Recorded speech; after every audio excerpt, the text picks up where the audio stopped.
सभी श्रोताओं को मेरा नमस्कार। स्वागत करता हूं मैं आप सभी का हमारे हिंदी सीरीज के इस वेबिनार में। आज का हमारा टॉपिक है basics of options trading with streak. तो मैंने अक्सर ये देखा है कि नए ट्रेडर्स जो होते हैं उन्हें काफ़ी कठिनाई होती है ऑप्शन समझने में। ये इसलिए है क्योंकि ऑप्शंस को लेकर के ईजी कंटेंट ज़्यादा अवेलेबल नहीं है। इसीलिए मैं अपने वीडियोस के थ्रू ये प्रयास करूंगा कि आप सभी को सरल लैंग्वेज में ऑप्शंस के बारे में सिखा सकूं। तो आइए इस वेबिनार को शुरू करते हैं और सबसे पहले देख लेते हैं कि कौन से टॉपिक्स हम कवर करेंगे अपने इस वेबिनार में। This webinar and all the information contained herein is for educational purposes only and should not be construed as trading or investment advice. Streak AI Technologies does not provide any trading or investment advice. तो सबसे पहले हम देखेंगे कि options क्या होते हैं, उसके बाद हम कंपेयर करेंगे कॉल और पुट ऑप्शंस को। उसके बाद हम एक कॉल ऑप्शन एनालॉजी देखेंगे, यानी कि एक एग्जाम्पल के थ्रू समझने की कोशिश करेंगे कि कॉल ऑप्शन आखिर होता क्या है। मनीनेस ऑफ ऑप्शंस के बारे में सीखेंगे, कॉल एंड पुट पे ऑफ डायग्राम के बारे में सीखेंगे, कुछ स्ट्रैटेजी एग्जांपल्स देखेंगे, कुछ स्कैनर एग्जांपल्स देखेंगे और अंत में इस वेबिनार को कंक्लूड किया जाएगा। So what are options? Options जो होते हैं वो एक डेरिवेटिव इंस्ट्रूमेंट होते हैं, यानी कि जो उनकी वैल्यू है वो किसी और अंडरलाइंग एसेट से डिराइव की जाती है। वो अंडरलाइंग एसेट जो है वो एक इंडेक्स हो सकता है, स्टॉक हो सकता है, कमोडिटी हो सकती है या फिर करेंसी हो सकता है। अ कॉल और a put option is a contract. Call या पुट ऑप्शन जो होता है वो एक कॉन्ट्रैक्ट होता है that gives the buyer the right, यानी कि जो भी कॉल या पुट ऑप्शन के कॉन्ट्रैक्ट को बाय करता है उसके बायर को एक राइट मिलता है, बट आप बंधित नहीं है। You are not obliged to buy और sell the underlying asset at a certain price on or before an expiry day। यानी कि अगर आप एक कॉल या पुट का कॉन्ट्रैक्ट बाय करते हैं तो आपको एक राइट मिलता है कि उसका जो अंडरलाइंग है, यानी कि इंडेक्स, स्टॉक या फिर कमोडिटी, जिसका भी आपने कॉल या पुट बाय किया है, उसको आप फ्यूचर में कभी भी एक पर्टिकुलर प्राइस पे बाय या फिर सेल कर सकते हैं। अगर आप ना चाहें कि आपको बाय या सेल नहीं करना है फ्यूचर में, तो आप उस कॉन्ट्रैक्ट को या फिर उस डील को सिंपल लैंग्वेज में कैंसिल भी कर सकते हैं। आपके पास एक ऑप्शन रहता है अगर आप ऑप्शन बायर हैं तो। अब जब भी आप बाय कर रहे हैं कॉल या पुट, उसी समय आपको प्राइस फिक्स करनी होती है कि फ्यूचर डेट पे आप अंडरलाइन को किस प्राइस पे बाय या सेल करना चाहते हैं। उस प्राइस को कहा जाता है स्ट्राइक प्राइस और इस कॉन्ट्रैक्ट की एक वैलिडिटी होती है। उस वैलिडिटी को जब एक्सपायर होने वाला होता है वो कॉन्ट्रैक्ट, उसे हम कहते हैं एक्सपायरी डे। अब अगर आपको फ्यूचर में जाके उस अंडरलाइन को बाय करना है तो उसे हम कहेंगे, उसके लिए आपको बाय करना होता है कॉल ऑप्शन। अगर आपको फ्यूचर में चल के उस कॉन्ट्रैक्ट को सेल करना होता है तो उस केस में आप बाय करेंगे पुट ऑप्शन। अगर आप बिल्कुल थोड़ा सा भी कंफ्यूज्ड हैं इस डेफिनेशन को लेकर के, सो डू नॉट वरी, हम एक सिंपल एग्जाम्पल के थ्रू आगे चल के समझने वाले हैं। तो बने रहिए इस वेबिनार में। उस एग्जाम्पल के थ्रू आपकी सारी जो डाउट्स हैं कि ये स्ट्राइक प्राइस क्या है, कॉल पुट क्या है, एक्सपायरी डेट क्या है, ये सारी चीजें उस इजी एग्जाम्पल से क्लियर हो जाएगा। ऑप्शंस जो होते हैं मेनली टू टाइप के होते हैं, कॉल ऑप्शन और पुट ऑप्शन। कॉल ऑप्शन आप तब बाय करते हैं जब आपका व्यू जो है अंडरलाइन पे बुलिश होता है, यानी कि अगर आप बुलिश है बैंक निफ्टी पे तो उस केस में जो ट्रेडर्स हैं कॉल ऑप्शंस बाय करते हैं। अगर आप बेरिश हैं तो उस केस में कॉल ऑप्शन को सेल किया जाता है। सिमिलरली पुट ऑप्शंस कब बाय करते हैं? अगर आप बेरिश हैं अंडरलाइन पे, मान लीजिए आप बैंक निफ्टी पे बेरिश हैं तो उस केस में पुट ऑप्शन को आप बाय करेंगे, और अगर आप बुलिश हैं तो उस केस में आप जो है सेल कर सकते हैं पुट ऑप्शन को। ये कंफ्यूजन यहां पे काफी लोगों को हो जाता है कि अगर मैं बुलिश हूं तो मैं क्या करूं, कॉल ऑप्शन मुझे बाय करना होता है या फिर पुट ऑप्शन सेल करना होता है। तो आप यहां पे आपको ध्यान देने की ये जरूरत है कि कॉल और पुट दोनों को बाय या फिर सेल किया जा सकता है और दोनों अलग अलग सिचुएशंस में बाय या सेल किए जाते हैं, राइट। अगर आप किसी चीज पे बुलिश हैं तो आप कॉल को बाय कर सकते हैं और या फिर पुट को सेल भी कर सकते हैं। अगर आप किसी चीज पे बेरिश हैं तो आप पुट को बाय भी कर सकते हैं या फिर आप चाहे तो कॉल को सेल भी कर सकते हैं। अब किस केस में बाय करना है, किस केस में सेल करना है, ये जो चीजें हैं वो थोड़ी ज्यादा टेक्निकल हो जाती हैं, वो आगे चल के आप सीख पाएंगे इजीली कि किन किन सिचुएशंस में आप डिसाइड कर सकते हैं कि कब आपको पुट को बाय करना चाहिए या फिर कॉल को सेल करना चाहिए। ठीक है, सो कॉल वर्सेस पुट्स, इस स्लाइड में हम थोड़ा डिफरेंस देखेंगे कॉल और पुट के बारे में कि इन दोनों ऑप्शंस के बीच में डिफरेंस क्या होता है। सो कॉल ऑप्शन जो है वो बायर को एक राइट देता है to purchase the underlying at a strike price, यानी कि एक फिक्स प्राइस पे आप फ्यूचर में चल के एक डील कर रहे हैं ऑप्शन कॉल ऑप्शन सेलर के साथ कि मैं फ्यूचर में ये जो अंडरलाइंग स्टॉक है या फिर इंडेक्स है तुमसे इस प्राइस पे खरीदना चाहता हूं, तो उसे हम कहेंगे कॉल ऑप्शन। अब the call option buyer has the option of not purchasing the underlying. अगर आपने ऑप्शन को बाय किया है तो आपके पास एक ऑप्शन है कि आप फ्यूचर में डिसाइड कर सकते हैं कि आपको बाय करना है या फिर नहीं करना है, दोनों में से आप कोई भी चूज कर सकते हैं। ठीक है, पुट ऑप्शन में क्या होता है, the put option buyer has the right to sell the underlying at the strike price, यानी कि मान लीजिए आपको फ्यूचर में चल के किसी चीज को सेल करना है किसी एक पर्टिकुलर स्ट्राइक प्राइस पे, आप आज सेल नहीं करना चाहते हैं तो उस केस में आप पुट ऑप्शन खरीद सकते हैं। उससे क्या होगा कि आप जिस स्ट्राइक प्राइस पे आपने पुट ऑप्शन खरीदा है उसी प्राइस पे आप फ्यूचर में जाके सेल कर पाएंगे। The put buyer has the option of not selling the underlying. अगर आप चाहें कि फ्यूचर में आप जाके नहीं सेल करना चाहते हैं आपका जो भी स्टॉक या फिर इंडेक्स या फिर कमोडिटी करेंसी जिसका भी आपने पुट खरीदा है, तो वो भी आपके पास ऑप्शन है। अगर आप चाहें तो बेच दें, अगर आप चाहें तो ना भी बेचें, कोई दिक्कत नहीं है। ठीक है, बट राइटर के केस में थोड़ा सा अलग हो जाता है, यानी कि सेलर के केस में थोड़ा सा सिनेरियो चेंज हो जाता है। The seller of the call option is obliged to sell the underlying asset, यानी कि जो सेलर होता है कॉल ऑप्शन का, उसे जो कॉल ऑप्शन का सेलर है उसे सेल करना जरूरी हो जाता है इन केस अगर बायर खरीदना चाहे। ठीक है, बाय के पास ऑप्शन है, वो बाय करना चाहे या ना करना चाहे फ्यूचर में चल के, लेकिन अगर आपने कॉल ऑप्शन सेल किया है तो आपके पास ऑप्शन नहीं है, आपको डेफिनेटली सेल करना ही पड़ेगा वो एसेट अगर बायर ने ये डिमांड किया कि मुझे खरीदना है तो। ठीक है, और उसी एक्सरसाइज प्राइस पे जिस प्राइस पे आपका कॉन्ट्रैक्ट फिक्स हुआ था। Same way put option seller जो है is obliged to buy the underlying asset from the put buyer at the exercise price if the put buyer decides to sell the underlying, यानी कि अगर put buyer ने decide किया कि मुझे cell करना है इसको, ठीक है, तो पुट जो सेलर है यानी कि पुट जो राइटर है उसे अंडरलाइंग को खरीदना ही पड़ेगा पुट बायर से। ठीक है, सो ये जो चीजें हैं उसका आपको ध्यान रखना है, थोड़ा सा कंफ्यूजिंग हो सकता है, तो मैं एक बार और समराइज कर देता हूं।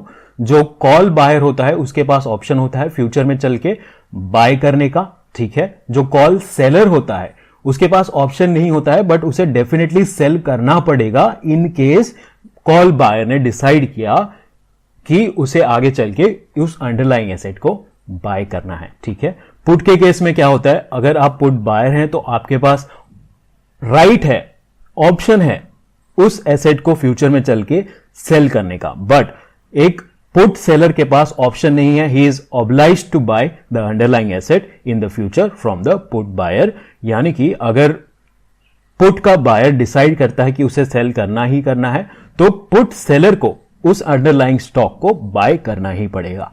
Again no need to get confused, अगर आपको थोड़ा भी कंफ्यूजन हो रहा है तो again wait for the example देखते ही आपको सारी चीजें एकदम ही ज्यादा क्लियर हो जाएंगी। थर्ड पॉइंट पे आते हैं, the value of call option contract increases if the underlying asset increases in value, यानी कि अंडरलाइंग एसेट जब इंक्रीज करता है वैल्यू में तो इस केस में कॉल ऑप्शन की वैल्यू जो है वो इंक्रीज होगी, यानी कि अगर आपने बैंक निफ्टी का कॉल ऑप्शन खरीदा है, बैंक निफ्टी ऊपर जाता है तो कॉल ऑप्शन की वैल्यू जो है ऊपर जाएगी। और same way value of put option contract increases if the underlying asset decreases in value, अगर अंडरलाइंग एसेट डिक्रीज कर रहा है वैल्यू में तो उस केस में जो है पुट ऑप्शन की वैल्यू इंक्रीज होती है। ठीक है, that is why bear case में आपको पुट बाय करना होता है और बुल केस में आपको कॉल बाय करना होता है। ठीक है, because there is no theoretical limit to the underlying upside, the contract's value can grow indefinitely.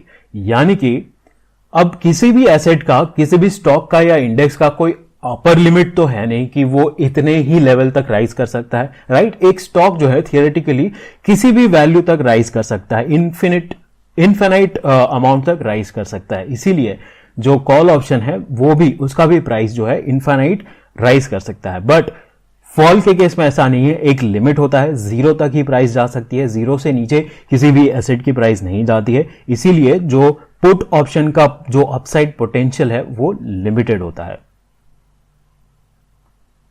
तो आ जाते हैं एग्जाम्पल पे।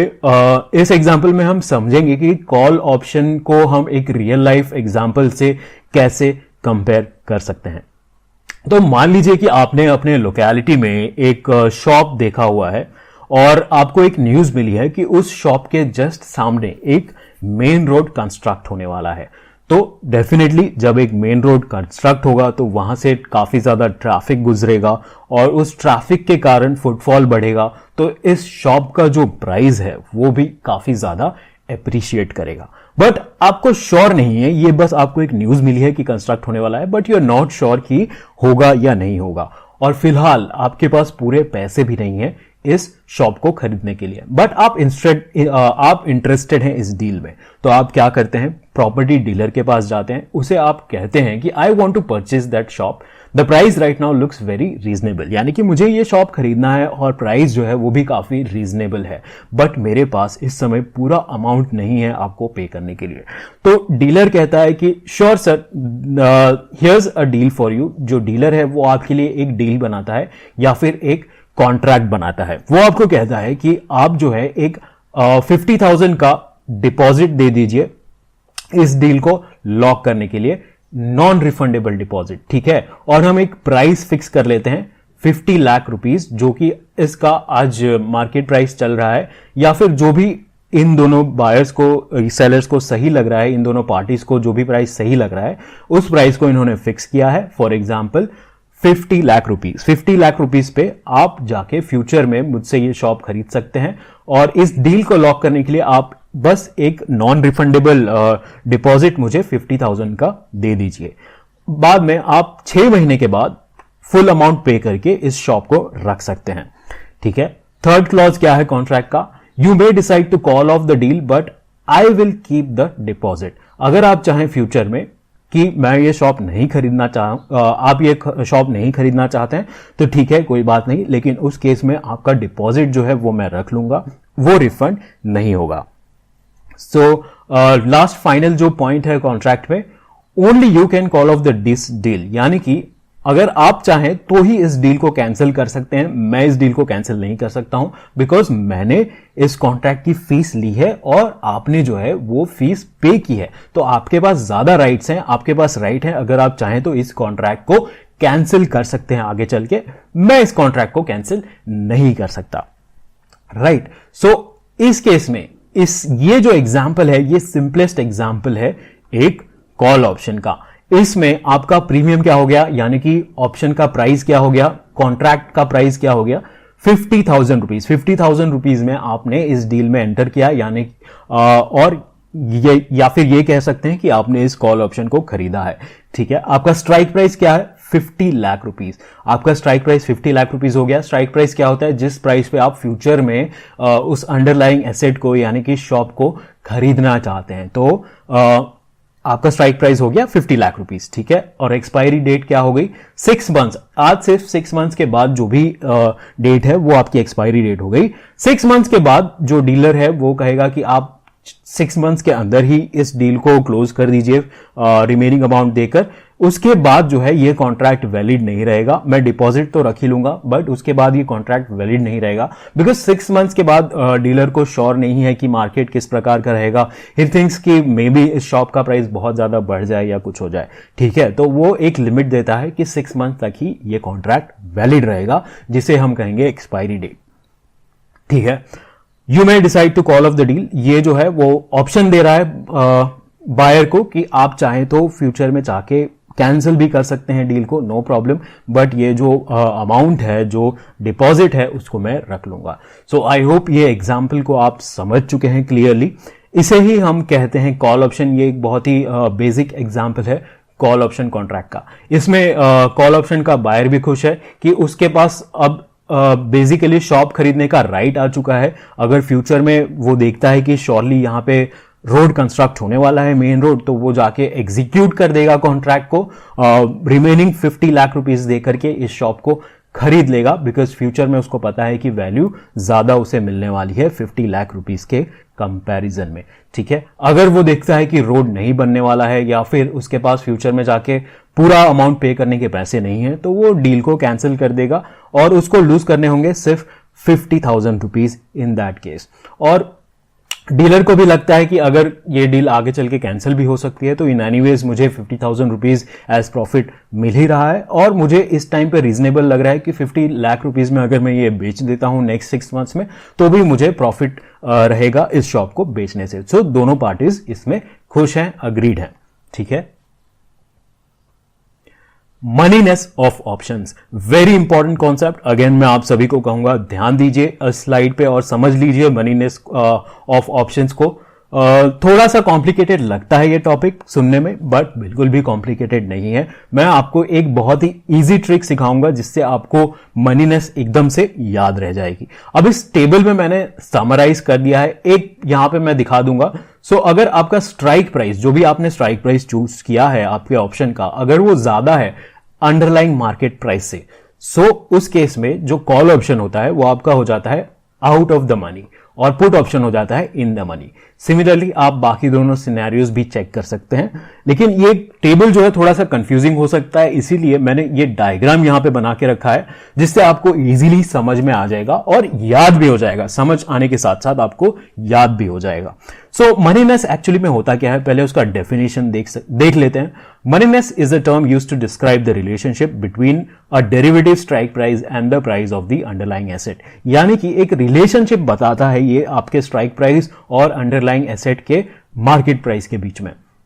So moneyness tells us whether exercising the option contract as at present will lead to a profit or not। यानी कि अगर आपने इस time पे डिसाइड किया कि आप अपना कॉन्ट्रैक्ट को जो है एक्सरसाइज करना चाहते हैं, तो इस केस में आपको प्रॉफिट होगा कि नहीं।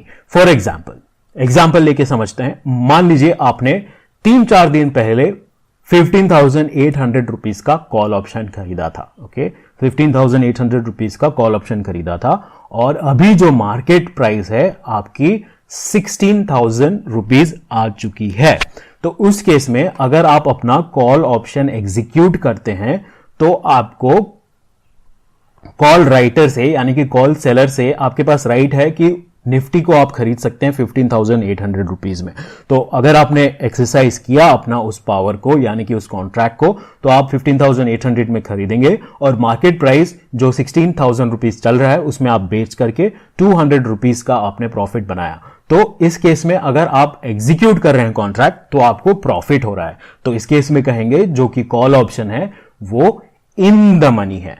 ठीक है, अगर आपको लॉस होता है तो उसे हम कहेंगे out of the money calls. ठीक है, सो फॉर एग्जांपल फ्यूचर में अगर आपने 16,200 का कॉल खरीदा होता और अगर आज मार्केट वैल्यू ये है, अगर आप एग्जीक्यूट करते हैं कॉन्ट्रैक्ट को तो आपको 16,200 पे खरीदना पड़ेगा निफ्टी, बट आप बेच पाएंगे उसको 16,000 में, तो आपको 200 रुपए का लॉस होगा। तो उसमें हम कहेंगे आउट ऑफ द मनी। यहां पे एक चीज ध्यान रखने की बहुत जरूरी है कि इसमें हम प्रीमियम को काउंट नहीं कर रहे हैं, यानी कि जो आपने प्राइस पे किया था इस ऑप्शन को खरीदने के लिए उसको हम काउंट नहीं कर रहे हैं। सिर्फ हम डायरेक्ट जो रिलेशनशिप है स्ट्राइक प्राइस और अंडरलाइन का करंट मार्केट प्राइस उसे ही देखा जा रहा है। और मनीनेस कैलकुलेट करने के लिए हमेशा उसे ही देखा जाता है, प्रीमियम को नहीं कंसीडर किया जाता है।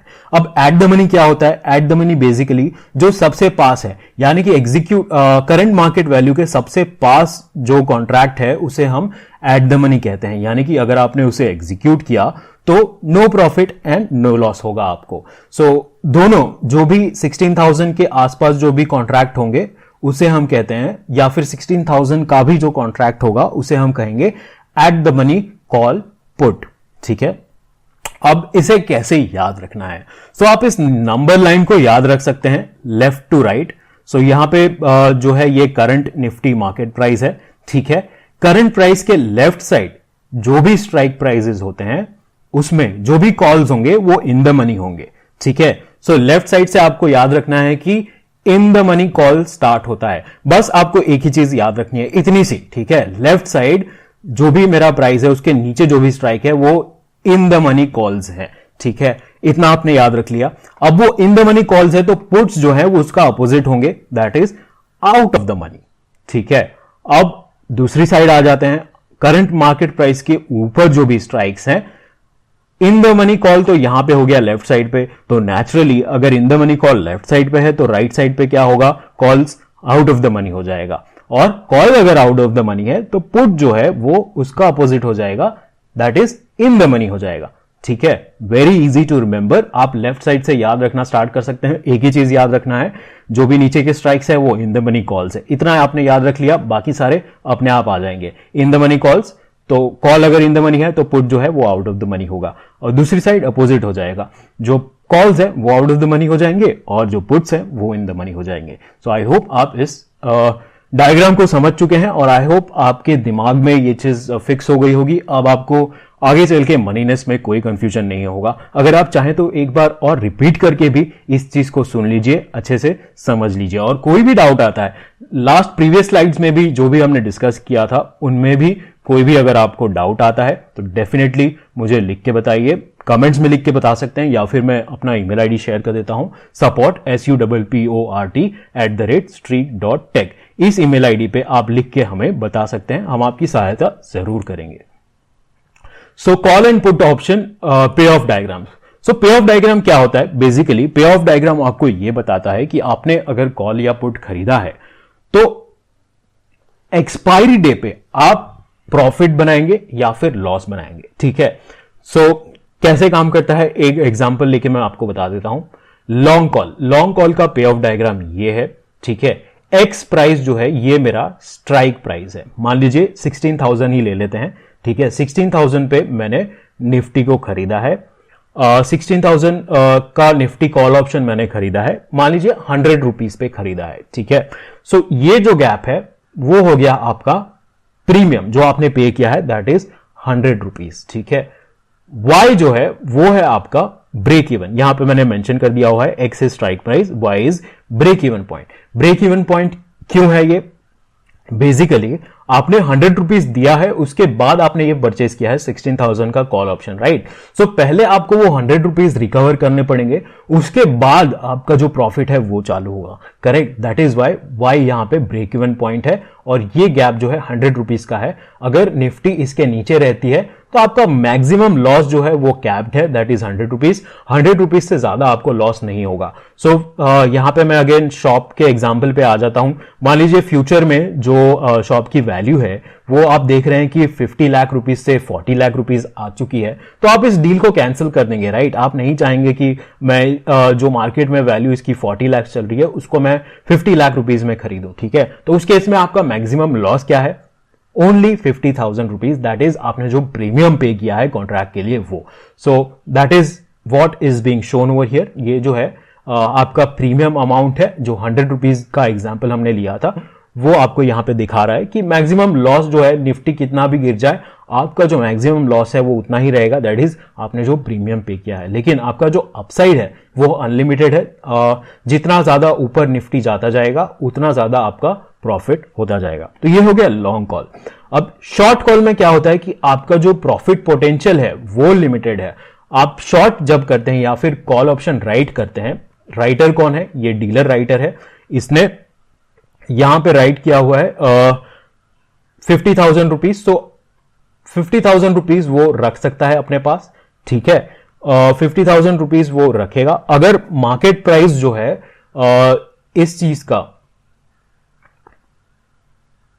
मैक्सिमम प्रॉफिट इसका जो है 50,000 रुपीज है, ये कॉन्ट्रैक्ट को सेल करके इसने 50,000 रुपीज कमाया इस डीलर ने, ठीक है। अगर जो वैल्यू है शॉप की वो बहुत ज्यादा बढ़ जाती है तो इस केस में क्या होगा, डीलर को लॉस होता जाएगा, क्योंकि मान लीजिए कि 70 लाख रुपीस हो गया इस शॉप का प्राइस, तो भी उस डीलर को जो है 50 लाख रुपीस में ही बेचना पड़ेगा और 20 लाख रुपीस का उसको लॉस लेना पड़ेगा। इसीलिए जितना ज्यादा बढ़ता जाएगा निफ्टी का प्राइस या फिर अंडरलाइन का प्राइस, उतना ज्यादा कॉल सेलर को, शॉर्ट जिसने किया है कॉल को, उसके लॉसेस जो है बढ़ते जाएंगे, लेकिन उसका जो प्रॉफिट पोटेंशियल है वो लिमिटेड रहेगा, that is limited to the contract value premium. ठीक है, सेम वे लॉन्ग पुट में क्या होता है, लॉन्ग पुट में बेसिकली आप अनलिमिटेड प्रॉफिट बना सकते हैं अगर निफ्टी नीचे गिरता है तो। ठीक है, जितना ज्यादा नीचे गिरेगा उतना ज्यादा आप प्रॉफिट बनाएंगे, लेकिन अगर ऊपर रह जाता है, निफ्टी ऊपर जाने लगता है, तो उस केस में आपके जो लॉस होते हैं वो लिमिटेड होते हैं, दैट इज आपका जो प्रीमियम पे किया है आपने वो। ठीक है, so again x is the strike price, x strike price है और वाई जो है आपका ब्रेक इवन पॉइंट है। यहां पे अगेन शॉर्ट पुट में क्या होता है कि आप जो मैक्सिमम प्रॉफिट बना रहे हैं शॉर्ट पुट में, अगर निफ्टी ऊपर जाता है तो आपका लिमिटेड प्रॉफिट रहता है, दैट इज प्रीमियम जो आपने रिसीव किया है पुट को शॉर्ट करके या फिर राइट करके, और या फिर अगर निफ्टी गिरने लगता है तो उस केस में आपको अनलिमिटेड लॉस होता है। सो इसीलिए कहा जाता है, यहां पे एक पैटर्न आप समझिए, अगर आप बाय कर रहे हैं कॉल या फिर पुट को, तो आपका जो प्रॉफिट पोटेंशियल है वो अनलिमिटेड है और जो लॉस है वो लिमिटेड है। अगर आप शॉर्ट कर रहे हैं या फिर राइट कर रहे हैं कॉल या पुट को, तो उस केस में क्या होता है कि आपका प्रॉफिट पोटेंशियल है वो लिमिटेड होता है, दैट इज द प्रीमियम। आपने जो प्रीमियम रिसीव किया है वो आपका पोटेंशियल, प्रॉफिट पोटेंशियल है, बट आपका लॉस पोटेंशियल जो है वो अनलिमिटेड लॉस पोटेंशियल होता है इन केस आप अगर सेल कर रहे हैं ऑप्शंस को। ठीक है, इसीलिए आप देखेंगे कि मार्केट में ऑप्शन अगर आप सेल करने जाते हैं तो आपको बहुत ही ज्यादा जो है डिपॉजिट रखना पड़ता है ब्रोकर के पास। ठीक है, सो अगेन इस डायग्राम में भी अगर आपको कोई डाउट आ रहा है तो मुझे आप कमेंट्स में लिख के बताइए, मैं आपकी डाउट जरूर सॉल्व करूंगा, या फिर ईमेल आईडी support@streak.tech इस ईमेल आईडी पे लिख के बताइए, मैं और मेरी टीम जरूर आपकी सहायता करेंगे। सो थियोरी तो हमने काफी सारी देख ली, अब एक प्रैक्टिकली एग्जाम्पल भी देखते हैं चल के। स्ट्रीक प्लेटफॉर्म पे जाके देखेंगे, सीखेंगे कि स्ट्रैटेजीज, ऑप्शन स्ट्रैटेजीज किस तरह से हम बना सकते हैं, किस तरह से उन्हें एनालाइज कर सकते हैं, राइट। सो आइए स्ट्रीक प्लेटफॉर्म पे चला जाए। स्ट्रीक पे जाने के लिए आप इस वेबसाइट को ओपन कर लेंगे, streak.tech streak.tech। वेबसाइट ओपन करने के बाद आप अपने ब्रोकर का जो यूजर आईडी और पासवर्ड है उसे यूज करके आप लॉग इन कर लेंगे। आपको कुछ भी डाउनलोड करने की जरूरत नहीं है, डायरेक्टली आप इस वेबसाइट पे आ जाएंगे, ये आपके ब्रोकर के थ्रू लिंक हो जाएगा और फिर आप इस प्लेटफॉर्म को यूज करना स्टार्ट कर सकते हैं। सो स्ट्रैटेजी बनाने के लिए सबसे पहले हम जाएंगे यहां पे स्ट्रैटेजीज में, उसके बाद हम क्लिक करेंगे क्रिएट स्ट्रैटेजी पे। यहां पे मैं एक नाम दे देता हूं और फिर इसे हम क्रिएट करने के लिए क्रिएट बटन पे क्लिक करेंगे। सो कौन सी स्ट्रैटेजी बनाने वाले हैं, हम बनाएंगे एक पुट ऑप्शन स्ट्रैटेजी, जिसमें हम देखेंगे कि बैंक निफ्टी पे एक बेरिश कंडीशन जब होता है तब हम बाय करेंगे पुट ऑप्शन। ठीक है, अगर आप इस स्ट्रैटेजी को, रेडीमेड स्ट्रैटेजी को एक्सेस करना चाहते हैं तो आप इस क्यूआर कोड को स्कैन कर सकते हैं अपने फोन से, या फिर इस लिंक को भी ओपन कर सकते हैं, आपको ये स्ट्रैटेजी मिल जाएगी। आप चाहें तो अपने अकाउंट में, स्ट्रीक अकाउंट में डायरेक्टली स्ट्रैटेजी को कॉपी भी कर पाएंगे।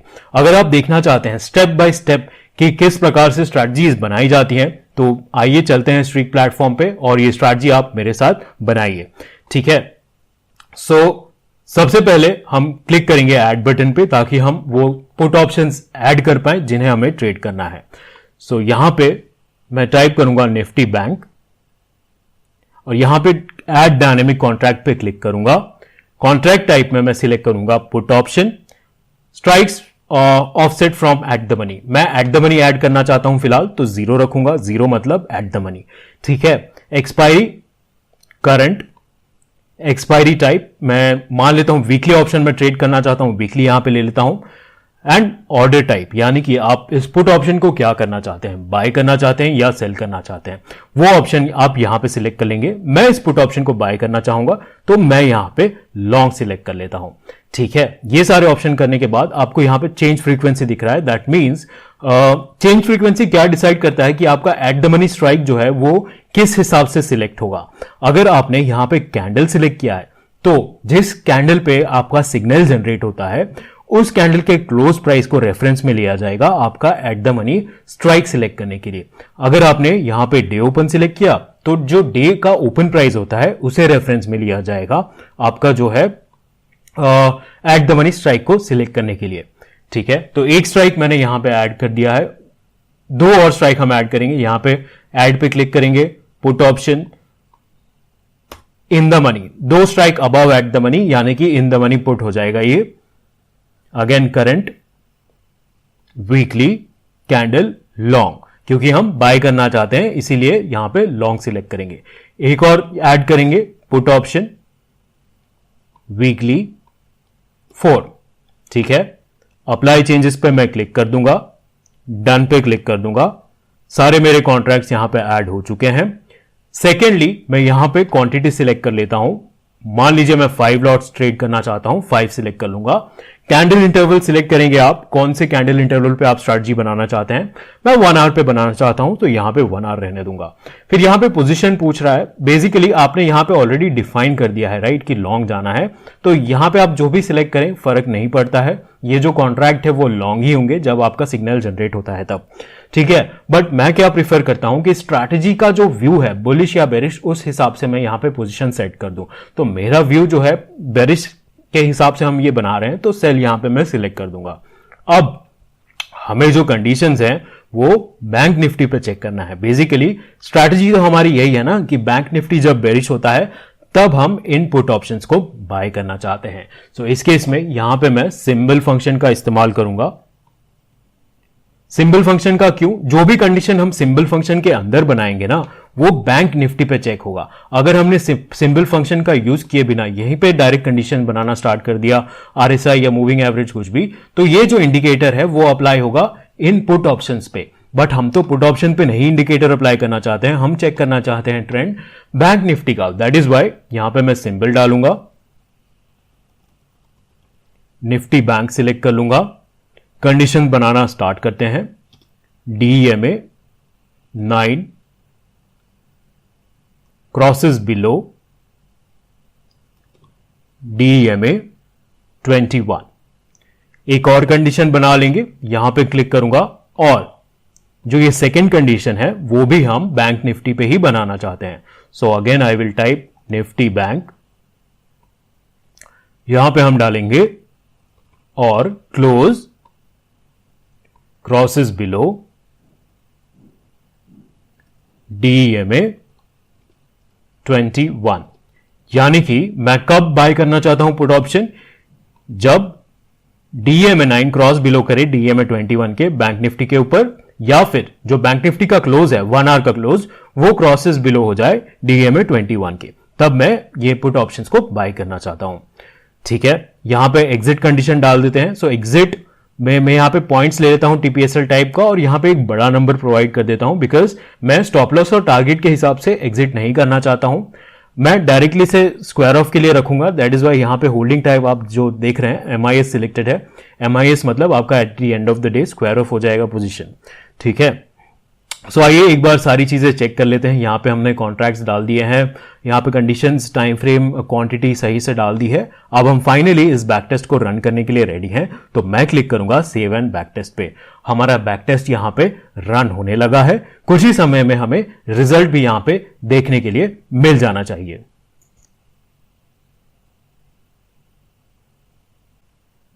जैसा कि आप देख सकते हैं बैक टेस्ट रन हो चुका है, हमें यहां पे रिजल्ट देखने के लिए मिल चुका है। बैक टेस्टिंग में बेसिकली हुआ क्या है कि पास्ट डेटा पे हमारी स्ट्रैटेजी जो है वो रन की गई है और पास्ट डेटा पे चेक किया गया है कि हमने इस रूल को यूज करके अगर ट्रेडिंग किया होता तो हमें कितना प्रॉफिट या लॉस होता। जैसा कि आप देख रहे हैं सारा रिजल्ट हमारे सामने है यहां पे। तो आप जैसे कि देख पा रहे हैं एट द मनी पे जो है हमें इतना प्रॉफिट देखने के लिए मिल रहा है, और जैसे जैसे हम इन द मनी जा रहे हैं प्रॉफिट जो है वो थोड़ा सा इंक्रीज हुआ है। तो ऐसा क्यों हुआ है, इसका रीजन अगर आप जानते हैं तो जरूर मुझे कमेंट्स में लिख के बताइए, ठीक है। अगर आप इन डेप्थ एनालिसिस करना चाहते हैं तो उस पर्टिकुलर स्ट्राइक पे क्लिक कर सकते हैं। जैसे कि मान लीजिए मुझे यहां पे एनालिसिस करना है इन डेप्थ, तो मैं क्लिक कर सकता हूं, यहां पे मुझे पीएनएल चार्ट देखने के लिए मिल जाएगा, बहुत सारे और मैट्रिक्स यहां पे देखने के लिए मिल जाएंगे, चार्ट पे बाय एंड सेल सिग्नल सारे यहां पे देखने के लिए मिल जाएगा। In fact even in table form आपको सारे बाय एंड सेल सिग्नल्स, कौन से डेट पे कौन से टाइम पे बाय हुआ था, कौन से प्राइस पे बाय हुआ था, सेल हुआ था, कौन से सिग्नल के थ्रू बाय सेल हुआ था, वो सारी चीजें यहां पे आपको डिटेल में देखने के लिए मिल जाएगी। और सारे ऑप्शंस यहां पे भी आपके जो भी स्ट्रैटेजी ऑप्शंस थे यहां पे सब ऑप्शंस अवेलेबल हैं। अगर आप किसी ऑप्शन को मॉडिफाई करके चेक करना चाहते हैं फिर से, तो उन्हें आप मॉडिफाई भी कर सकते हैं।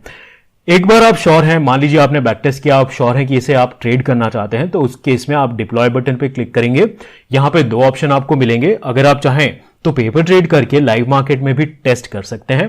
पेपर ट्रेडिंग जो है वो ऑटोमेटिकली होता है, वर्चुअल मनी यूज होता है पेपर ट्रेडिंग में, रियल मनी का इस्तेमाल नहीं होता है। सो आप सुबह पेपर ट्रेडिंग में लगा के आपकी स्ट्रैटेजी छोड़ सकते हैं, फिर at the end of the day 3:30 को आप आके चेक कर सकते हैं कि कैसा परफॉर्मेंस रहा था। जो भी ट्रेडिंग होता है रियल मार्केट डेटा पे होता है, and real timing, market timing जो भी रियल मार्केट टाइमिंग है उस पे होता है, ठीक है। Once you are happy, once you are satisfied, मान लीजिए कि बैक टेस्ट में भी अच्छा रिजल्ट आ रहा है, पेपर ट्रेडिंग में भी आपकी स्ट्रैटेजीज अच्छा परफॉर्म कर रही हैं, अब आप चाहते हैं कि रियल कैपिटल से ट्रेड करना चाहते हैं, तो उस केस में आप यहां पे लाइव ट्रेड पे क्लिक करके, टर्म्स को एक्सेप्ट करके लाइव ट्रेड पे क्लिक करके इस स्ट्रैटेजी को लाइव लेके जा सकते हैं।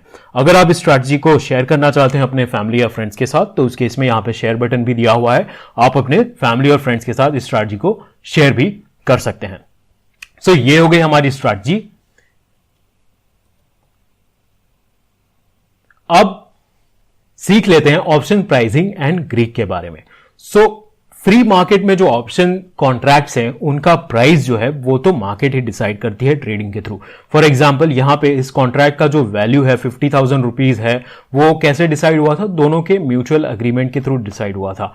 बट अगर आपको देखना है कि कॉल या पुट ऑप्शन का जो एक्चुअल प्राइस है, थियोरेटिकल वैल्यू है, वैल्यूएशन अगर आपको करना है कि ये जो मार्केट में प्राइस चल रहा है कॉल या पुट ऑप्शन का वो चीप है या फिर एक्सपेंसिव है, तो उससे किस प्रकार से देखा जाए, यानी कि अगर आपको एक थियोरेटिकल वैल्यू निकालनी है तो उसे किस प्रकार से किया जाता है।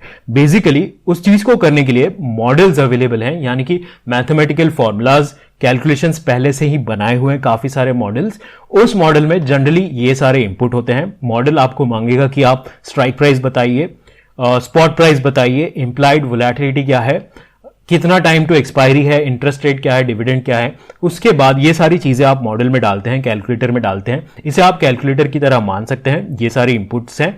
तो कैलकुलेटर आपको एक आउटपुट दे देगा कि कॉल और पुट ऑप्शन का इस स्ट्राइक का प्रीमियम क्या होना चाहिए, थियोरेटिकल वैल्यू, डेल्टा, गामा, वेगा, थीटा, रो, जो ऑप्शन ग्रीक है उनकी वैल्यू भी क्या होनी चाहिए, ये सारी चीजें आपको मिल जाएंगी। और generally most of the brokers जो हैं वो आपको एक ऑप्शन कैलकुलेटर प्रोवाइड भी करते हैं। सो यहां पे एक थियरी भी देख लेते हैं एक बार चल के। Price of an option contract depends on various factors such as strike price, underlying price, time to maturity, implied volatility and interest rate. इन सारी चीजों पे निर्भर होता है एक ऑप्शन कॉन्ट्रैक्ट का जो वैल्यू है या फिर थियोरेटिकल प्राइस है वो। Greeks are variables that determine how the option price will change if any of these factors change। यानी कि ग्रीक्स अब क्या करते हैं, ग्रीक्स का क्या मतलब है, ठीक है, आपने इन चीजों के थ्रू एक थियोरेटिकल वैल्यू तो कैलकुलेट कर ली। अब ग्रीक्स आपको क्या बताते हैं कि इनमें से कोई भी पैरामीटर अगर चेंज होता है, ठीक है, मान लीजिए टाइम टू एक्सपायरी चेंज हो गया, इंप्लाइड वोलेटिलिटी चेंज हो गई या फिर अंडरलाइंग प्राइस चेंज हो गया, तो उसका इंपैक्ट आपके ऑप्शंस पे क्या होगा वो आपको पता चलता है ग्रीक्स से। और 5 ग्रीक्स यहां पे अवेलेबल होते हैं आपके पास हर जगह पे, और 5 ग्रीक्स का अलग अलग काम है, डेल्टा, थीटा, वेगा, गामा और रो। क्विकली देख लेते हैं कि ये सारे जो ग्रीक्स हैं वो आपको क्या बताते हैं। डेल्टा आपको बताता है कि ऑप्शन का प्राइस में क्या चेंज होगा अगर अंडरलाइन का प्राइस चेंज होता है तो, ठीक है। अगर अंडरलाइन 1 रुपए से मूव करता है, 1 रुपए से ऊपर या नीचे जाता है, तो मेरा कॉल या पुट ऑप्शन का वैल्यू कितना ऊपर या नीचे फ्लक्चुएट करना चाहिए वो आपको बताता है डेल्टा। थीटा आपको क्या बताता है कि अगर टाइम टू एक्सपायरी चेंज हो जाता है। मान लीजिए कि टाइम टू एक्सपायरी एक दिन कम हो गया, यानी कि टाइम पास हो रहा है, तो उसका इंपैक्ट आपके ऑप्शन कॉन्ट्रैक्ट पे क्या होगा? एक दिन बस चेंज हुआ, बाकी सारे पैरामीटर सेम है, बस दिन चेंज हो गया आज से कल, तो उससे मेरे कॉन्ट्रैक्ट का वैल्यू जो है किस प्रकार से डिफर करना चाहिए वो आपको बताता है थीटा। वेगा आपको क्या बताता है कि आपका ऑप्शन प्राइस जो है वो वोलैटिलिटी, इंप्लाइड वोलैटिलिटी के हिसाब से किस प्रकार से चेंज होना चाहिए। अगर आईवी ऊपर जाता है या फिर नीचे जाता है तो मेरा जो पुट या कॉल ऑप्शन है उसके प्राइस में क्या और कितना चेंज आना चाहिए वो आपको बताता है वेगा। गामा आपको क्या बताता है? गामा जो है आपको बताता है कि अंडरलाइन का प्राइस अगर चेंज होता है तो आपका डेल्टा कितना चेंज होना चाहिए। सो डेल्टा भी फिक्स नहीं होता है, डेल्टा भी चेंज होता रहता है। तो आपको गामा बताता है कि अगर अंडरलाइन का प्राइस 1 या 2 रुपए कम या ज्यादा होता है तो आपकी डेल्टा वैल्यू कितनी चेंज होनी चाहिए। रो आपको क्या बताता है कि इंटरेस्ट रेट अगर फ्लक्चुएट होता है, इंटरेस्ट रेट कम या ज्यादा होता है, तो उसका इंपैक्ट आपके ऑप्शन प्राइस पे क्या होगा। ठीक है, तो ये हो गए ग्रीक्स। बहुत ही सिंपल है, आप इसे डिटेल में बाद में भी चल के पढ़ सकते हैं, या फिर अगर हमने वेबिनार किया हुआ है इन सारे ग्रीक्स पे, डेल्टा, थीटा और वेगा पे, अगर आप उन्हें इंडिविजुअली देखना चाहते हैं तो उन्हें भी देख सकते हैं। और स्ट्रीक प्लेटफॉर्म पे एग्जैक्टली इन्हें कैसे यूज करना हो चाहिए और कैसे यूज करना होता है, ये सारी चीजें मैंने उन वेबिनार्स में एक्सप्लेन की हुई है। अगर आपको वेबिनार नहीं मिल रहा है तो मुझे ईमेल कीजिए support@streak.tech पे, मैं आपको जरूर लिंक शेयर कर दूंगा आपके साथ। तो आइए एक स्कैनर बना लेते हैं, एक ऑप्शन ग्रिड डेल्टा का स्कैनर बनाएंगे। ठीक है, सो अगर आप इस स्कैनर को एक्सेस करना चाहते हैं, अगेन यहां पे आपके पास ऑप्शन है कि इस स्कैनर को आप स्कैन करके इस क्यूआर कोड को आप इसे एक्सेस कर सकते हैं और अपने अकाउंट में डायरेक्टली कॉपी भी कर सकते हैं। जो भी मेरे साथ करना चाहते हैं, स्ट्रीक प्लेटफॉर्म आप ओपन कर सकते हैं, streak.tech लॉग इन कर लीजिए, स्कैनर्स में जाएंगे, क्रिएट पे मैं क्लिक करूंगा, यहां पे मैं डालूंगा ठीक है, क्रिएट पे क्लिक करूंगा। सो यहां पे स्कैन ऑन, कहां पे मैं स्कैन करना चाहता हूं? सो मान लीजिए कि मैं बैंक निफ्टी वीकली पे स्कैन करना चाहता हूं। ठीक है, टाइम फ्रेम यहां पे चूज कर लेंगे आप। यहां पे कंडीशन बनाते हैं, हमारे पास एक इंडिकेटर है ऑप्शन ग्रीक करके, इसी में सारे ग्रीक्स अवेलेबल है और आईवी भी इसी में अवेलेबल है। ठीक है, सो यहां पे मैं डालना चाहूंगा, मान लीजिए डेल्टा। ठीक है, इंटरेस्ट रेट मैं फॉर एग्जाम्पल अभी 6 ले लेता हूं, हायर देन क्या होना चाहिए? मेरा डेल्टा जो हायर देन होना चाहिए 0 होना चाहिए, यानी कि डेल्टा पॉजिटिव होना चाहिए। अब डेल्टा पॉजिटिव किसका होता है आप एक बार सोच के मुझे कमेंट्स में बता सकते हैं, या फिर रिजल्ट देखने के बाद आप वेरीफाई कर सकते हैं कि आपने जो आंसर सोचा था वो सही है या नहीं। तो आइए स्कैन एंड सेव करते हैं। ठीक है, तो स्कैनर रन होने लगा है और यहां पे आपको रिजल्ट्स देखने के लिए भी मिल चुके हैं। सो ये सारे जो ऑप्शंस हैं वो कॉल ऑप्शंस है, जो डेल्टा होता है वो कॉल ऑप्शन का पॉजिटिव होता है। सो आप सारे यहां पे बैंक निफ्टी के कॉल ऑप्शंस देख पा रहे हैं। ठीक है,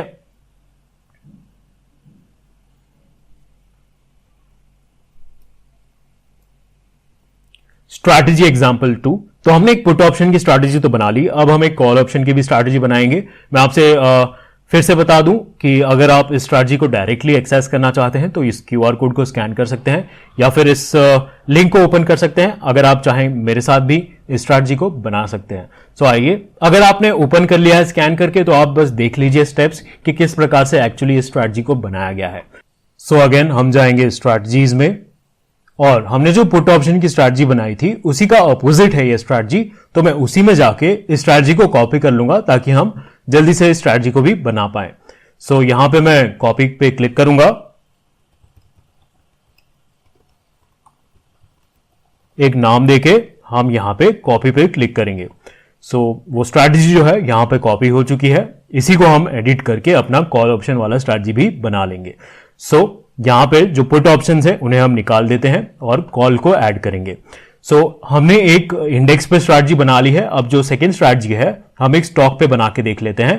सो मैं यहां पे रिलायंस को चूज करूंगा, यहां पे ऐड डायनेमिक कॉन्ट्रैक्ट पे क्लिक करूंगा, कॉल ऑप्शन मुझे एक ऐड कर लेते हैं, eight the money call option that is 0। ठीक है, बाकी सारी चीजें सेम रहेंगी। ऐड न्यू कॉल ऑप्शन, यहां पे एक -1 ले लेते हैं, इन द मनी, एक और इन द मनी ऐड कर लेते हैं, ठीक है, अप्लाई चेंजेस पे क्लिक करूंगा और फिर डन पे हम यहां पे क्लिक कर देंगे। ओके, एक जो है डायनेमिक कॉन्ट्रैक्ट ऐड नहीं हुआ है तो उसे हम फिर से ऐड कर लेते हैं।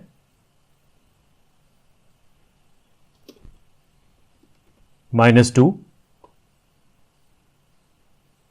डन। ठीक है, सारी चीजें सेम है, हमें यहां पे कंडीशंस में, एंट्री कंडीशंस में थोड़ा सा मॉडिफाई करना होगा। बैंक निफ्टी की जगह हम यहां पे रिलायंस चूज कर लेंगे। ठीक है, और क्रॉसेस बिलो की जगह क्रॉसेस अबव, बिकॉज हमें बुलिश कंडीशन बनाना है।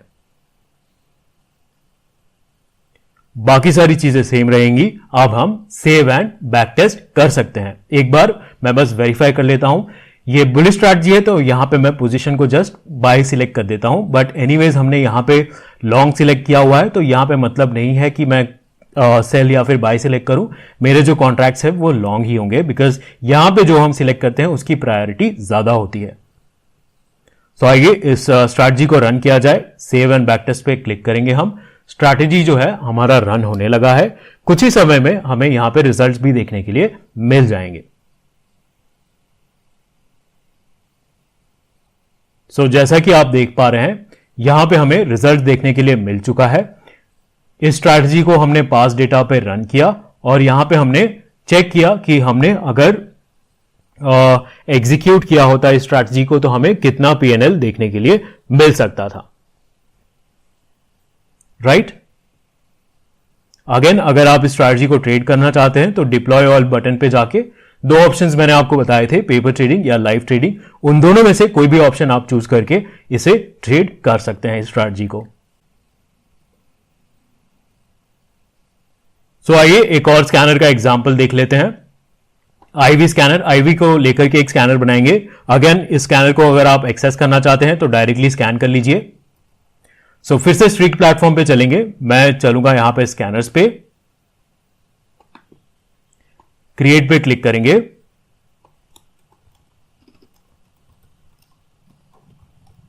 आईवी क्या होता है? Implied volatility basically.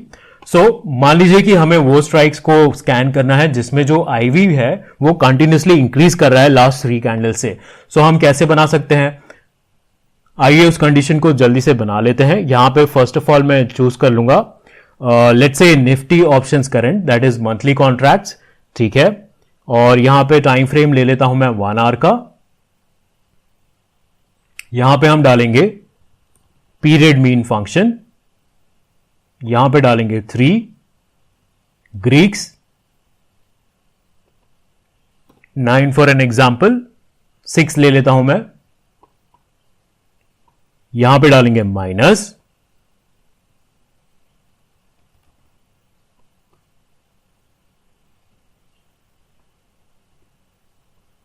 ऑफसेट में -1, यानी कि ऑफसेट क्या करता है? आपको प्रीवियस वैल्यू देता है, प्रीवियस कैंडल पे क्या वैल्यू थी। सो प्रेजेंट माइनस प्रीवियस जो है वो हायर देन 0 होना चाहिए, दैट इज पॉजिटिव होना चाहिए, दैट मीन्स वो राइजिंग है। राइट, सो यहां पे मैं डालूंगा नंबर 0। डन पे क्लिक करेंगे, स्कैन एंड सेव पे क्लिक करेंगे। सो यहां पे रिजल्ट हमें देखने के लिए नहीं मिल रहा है। सो यहां पे चेंज करके देख लेते हैं। मान लीजिए कि बैंक निफ्टी ऑप्शन करंट पे देख लेते हैं, चेक करके, नो रिजल्ट। ओके, सो यहां पे हम क्या करेंगे? अब टाइम फ्रेम को चेंज करके देखेंगे। ऑल राइट, सो जैसे कि आप देख पा रहे हैं यहां पे हमें एक रिजल्ट देखने के लिए मिल गया है जिसमें जो लास्ट 3 कैंडल से जो आपका आईवी है उसका लगातार इंक्रीज कर रहा है। ठीक है, तो इस प्रकार से आप बना सकते हैं। दूसरी भी एक टेक्निक है, आप अगर आपको पीरियड मीन नहीं यूज करना है तो आप ऐसा भी कर सकते हैं, delta 0 higher than delta -1, delta -1 higher than delta -2 and delta -2 higher than delta -3। इस प्रकार से भी आप बना सकते हैं, बट पीरियड मीन का यूज करके एक सिंगल लाइन में कंडीशन बन सकती है। अगर आपको डाउट आ रहा है तो अगेन जैसा कि मैंने आपको बताया है पहले भी, कमेंट्स में हमें आप लिख के बता सकते हैं या फिर हमारे ईमेल आईडी support@streak.tech पे भी आप लिख के बता सकते हैं। So question of the day, मैं इस वेबिनार से रिलेटेड आप सभी से एक क्वेश्चन पूछना चाहूंगा, is the delta of long put positive और नेगेटिव? यानी कि लॉन्ग पुट का जो डेल्टा होता है वो पॉजिटिव होता है या नेगेटिव होता है? आप अपने आंसर्स जो है कमेंट में बता सकते हैं और सही आंसर देने वालों को मैं पर्सनली रिप्लाई भी करूंगा। सो हम इस वेबिनार के कंक्लूजन पे पहुंच चुके हैं। आइए कंक्लूजन देख लेते हैं एक बार, या फिर समरी देख लेते हैं एक बार अपने वेबिनार की। ऑप्शन कॉन्ट्रैक्ट जो है एक डेरिवेटिव इंस्ट्रूमेंट होते हैं, यानी कि वो अपनी वैल्यू जो है वो किसी और अंडरलाइंग एसेट से डिराइव करते हैं। मनीनेस जो है, हमने मनीनेस के बारे में भी सीखा, देखा कि किस प्रकार से मनीनेस जो है आपके डेरिवेटिव के स्ट्राइक प्राइस और फिर अंडरलाइंग के करंट प्राइस के बीच में रिलेशनशिप बताता है। पे ऑफ डायग्राम हमने समझा कि पे ऑफ डायग्राम से आप क्या एनालिसिस कर सकते हैं। ग्रीक्स देखें, ग्रीक के बारे में हमने सीखा दैट ग्रीक्स जो है आपको बताते हैं कि ऑप्शन प्राइस किस प्रकार से चेंज होगा अगर कोई भी ऑप्शन प्राइसिंग के फैक्टर्स जो है वो चेंज होते हैं। तो ऑप्शन स्ट्रैटेजी आप बना सकते हैं स्ट्रीक प्लेटफॉर्म पे इजीली और उन्हें बैकटेस्ट करके। एक्सपायर्ड कॉन्ट्रैक्ट्स पे भी आप चेक कर सकते हैं, ये बहुत ही इंपॉर्टेंट पॉइंट है। अगर आप अपने स्ट्रैटेजीज को एक्सपायर्ड कॉन्ट्रैक्ट्स पे, जो कॉन्ट्रैक्ट एक्सपायर हो गए हैं पास्ट में, हमारे पास डेटा मार्च 2020 से अवेलेबल है, सो उस टाइम से लेकर के आप कभी भी आगे तक के बैक टेस्टिंग कर सकते हैं एक्सपायर्ड कॉन्ट्रैक्ट्स पर भी। So thank you everyone, it's a pleasure to have all of you with us towards the end of this webinar. सो अगर आपके कोई भी प्रश्न है, सुझाव है या फिर डाउट्स हैं तो हमें कमेंट्स में या फिर हमारी ईमेल आईडी support@streak.tech पे बता सकते हैं। अगर आप चाहते हैं कि मैं फ्यूचर में कोई और टॉपिक्स भी कवर करूं तो जरूर आप मुझे कमेंट्स में बताइए, मैं उन टॉपिक्स को जरूर कवर करने की कोशिश करूंगा। अगर आप हमारे सोशल मीडिया हैंडल्स को फॉलो करना चाहते हैं तो वो सारे डिटेल्स यहां पे मैंने मेंशन कर दिए हुए हैं, आप हमें फॉलो कर सकते हैं। और बहुत ही इंपॉर्टेंट चीज, अगर आप फर्स्ट टाइम हमारे वेबसाइट पे या फिर ऐप पे लॉगिन कर रहे हैं तो आपको एक डेमो रिक्वेस्ट का बटन मिल जाएगा। आप इस पे यहां पे अपना नंबर प्रोवाइड करके एक पर्सनलाइज्ड डेमो भी रिक्वेस्ट कर सकते हैं। सो थैंक यू एवरीवन, इस वेबिनार को हम यहीं समाप्त करेंगे। Have a nice day, bye bye.